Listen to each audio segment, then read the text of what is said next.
Okay, so gonna do a Legacy Goblins deck tech. For again, Legacy, this is for GP Louisville. My buddy's gonna be playing this deck, so I've been doing a lot of testing for him because he just doesn't have time. He's also gonna be reviewing the videos and seeing if there's anything that I should do differently or any other thoughts that he has. So this is version 1. I'm no longer in this version, but it's a progression of the playlist that I'm going to be putting up on this is part of on YouTube. And we didn't have a lot of success with this build. There were some refinements that were made, and so we're going to go from here.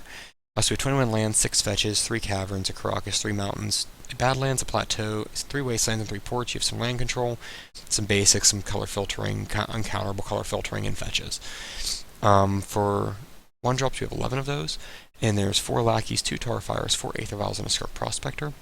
Lackeys help you cheat stuff on the battlefield, Tarfires burn things out of your way, Aether Vial helps you cheat things through the course of the game without having to cast anything, and doing it end of turn, and Skirk Prospector is a combo piece / ramp piece. He's really good. He's also a good answer to Dredge main board. For our 2-drops, we have 9 of those. We have a Sting Scourger to help answer our opponent's threats. Get a blocker off the board, push some extra damage. All in all, really good. Vial him in response to like a Marriott Lage token or a Show and Tell. It's solid. 1 Warping Well main board. This helps answer some of our tough creatures we have to deal with, like Mother of Runes and Deathrite Shaman. Counter sorcery spell such as Terminus or Hymn to Torok or Maelstrom Pulse. Natural Order, Green Sun's Zenith. There's so many decks in Legacy that run so many sorcery spells. This hits all of them. And you also get a 1/1 colorless Eldrazi, help you push through the top end of your curve, maybe a little bit earlier if you really don't have a use for this card.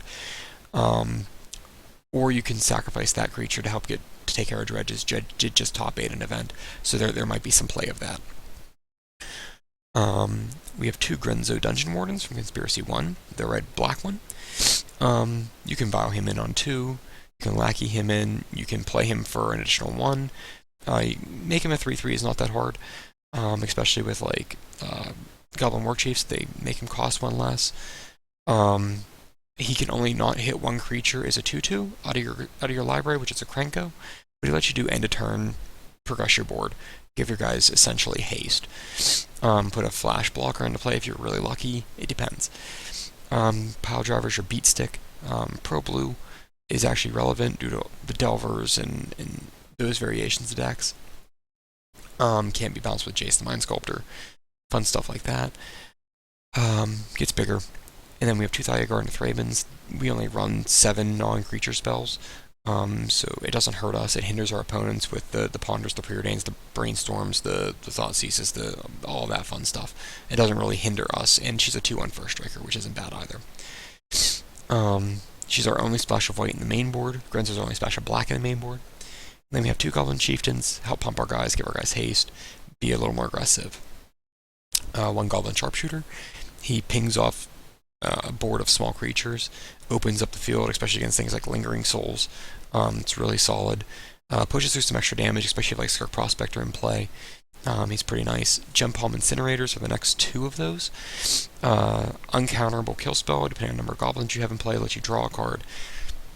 Very mediocre body if you happen to get him on the battlefield, but it's still a body, so it's not horrible. 3 War Chiefs, these guys give everybody haste. Reduce the cost of all your goblins. We do have a higher curve with 7 cards being over the cost of 4 or 4 greater. So we want to kind of push those. So 3 of these guys is really nice, and then 4 Matrons let you tutor up the toolbox. It is goblins. It's really useful. For the toolboxy section, we do have a Goblin Settler. Helps answer some crazy lands that we have to deal with or set our opponent behind a little bit more, because we really only need a small gap to progress our board to overrun our opponents. 4 Ringleaders. The nuts in card advantage. It's not uncommon for us to have more cards in hand than Miracles does to go around Terminus, so it's really, really good. It's easy to recover from a discard spell or a board wipe if you have a couple of these. And then 1 Krenko lets you go really wide, really fast, and put a lot of pressure on your opponent. And we have 1 Siege Gang Commander, puts 3 1/1s into play with himself. And then he also can sacrifice goblins, deal 2 damage to creatures or players, which takes out roughly like 85% of Legacy for creature-wise. Really good. Also, some of these things let you get around like Jit, which is really bad for you, like the Skirk Prospector being able to sacrifice at instant speed, the Siege Commander sacrificing the Goblin to burn some damage on. It's really solid.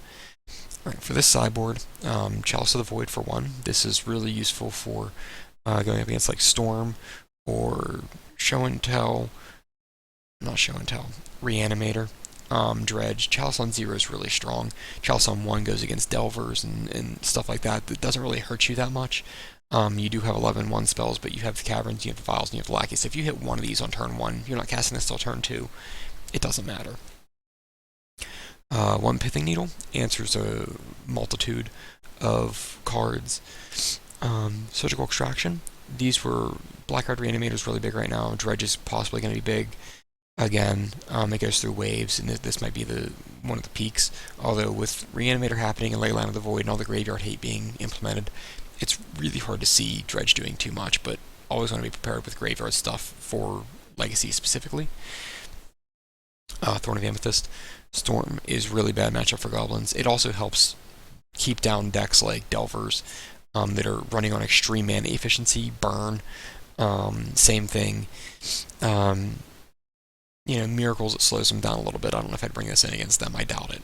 One more Warping Well on the sideboard for all the same reasons as the first one. We do have 2 Blood Moons in the sideboard, and these are all out of order. Blood Moon is a powerhouse against a lot of decks, and doesn't really hinder us at all. Toothaya, Heretic of Cathar. She's very good. Eldrazi has a hard time with her. Elves has a hard time with her. The Mirror has a hard time with her. She just slows your opponent down a lot, and like I said, you only need a very small gap to progress your board through to kill. 2 Vermin Gobs, uncounterable. Graveyard Hate. They can Pithing Needle it, but it's a weird naming thing to do that, because you're taking away from some of the other advantages, and I really don't. Tarfire is going to be your #1 prospect. Maybe Grenzo. Christian Porter Wasteland is also solid. 1 Tuk Tuk Scrapper. That helps answer. It's tutorable. We can cheat it in. Gets rid of a artifact that you need to deal with. It's also the only ally in the deck. So if we had another ally, we could kind of recur its ability, but that's alright. And then 2 Pyrokinesis to handle those decks that go wide, just like we do, and help push some extra damage. It's free. I mean, you lose a card out of your hand, that's fine.